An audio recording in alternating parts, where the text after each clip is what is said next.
Hello guys, welcome back to another vlog. ఎలా ఉన్నారు అందరూ మంచిగానే ఉన్నారు అనుకుంటున్నాను. నిమజ్జనం చేస్తామన్నమాట. మొత్తానికి వినాయకుడిని అయితే మేము వినాయకుడిని నిమజ్జనం చేయడానికి ఫస్ట్ వినాయకుడిని అయితే కదిలించి ఆ తర్వాత వినాయకుడిని తీసుకొని వెళ్ళి నిమజ్జనం చేయాలి కదా.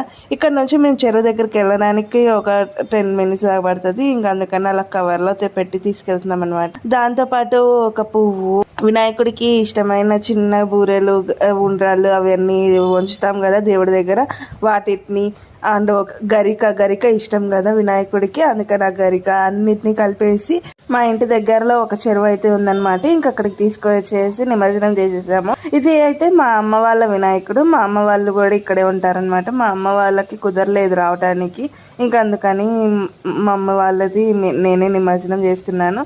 మాదైతే మా హస్బెండ్ అయితే నిమజ్జనం చేశారు, చూశారు కదా. ఇంకా ఈ చెరువు అయితే మొన్నటిదాకా అసలు ఎండిపోయింది. మొన్న 4 రోజులు 10 రోజుల దాకా బాగా వర్షాలు పడ్డాయి కదా, అప్పుడు బాగా ఇట్లా అయిందనమాట.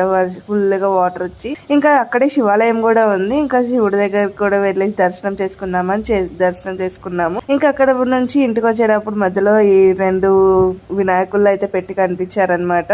ఇది ఫస్ట్ వన్, శివుడి గెటప్ లోగా ఉంది. సో ఇక్కడ చాలా బాగుంది.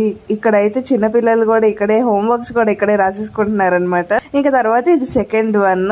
ఇక్కడ పరశురాముడు, వామనుడు ఇట్లాగా అవతారాలతో కొంచెం ఇట్లా గ్రాండ్ లుక్ గా అనిపించింది. కొంచెం చూడడానికి బాగుంది. ఇక్కడ వినాయకుడు కూడా లోపలికి వెళ్ళి చూస్తే వినాయకుడు చాలా పెద్దగా మంచిగా బొజ్జ వినాయకుడు అన్నట్టుగా నిండుగా ఉన్నట్టున్నది ఇక్కడ ఈ వినాయకుడు అయితే. ఇంకా అక్కడ నుంచి అయితే ఇంటికి వెళ్ళిపోయాం అనమాట. ఈసారి వినాయకులను ఎక్కడైనా కానీ ఓన్లీ 9 రోజులే ఉంచుతారు. ఎందుకంటే సెప్టెంబర్ 7వ తారీఖున మనకి చంద్రగ్రహణం అయితే వస్తుందన్నమాట. అందుకే 13 రోజులు కానీ 21 రోజులు కానీ ఉంచడానికి కుదరదు. ఈ లోపే ఎక్కడైనా దర్శనం చేసుకోవాలనుకుంటే చేసేసుకోండి. ఎలా అనిపించింది ఈ వ్లాగ్? నచ్చితే లైక్ చేయండి. ఇలాంటి మరిన్ని వీడియోస్ కోసం సబ్స్క్రైబ్ టు అవర్ ఛానల్. మా వీడియోస్ అయితే చూస్తున్నారు కానీ సబ్స్క్రైబ్ చేసుకోకుండా చూస్తున్నారు. మీ ఎంకరేజ్మెంట్ ఉంటుంది, సబ్స్క్రైబ్ చేసుకోండి గాయ్స్.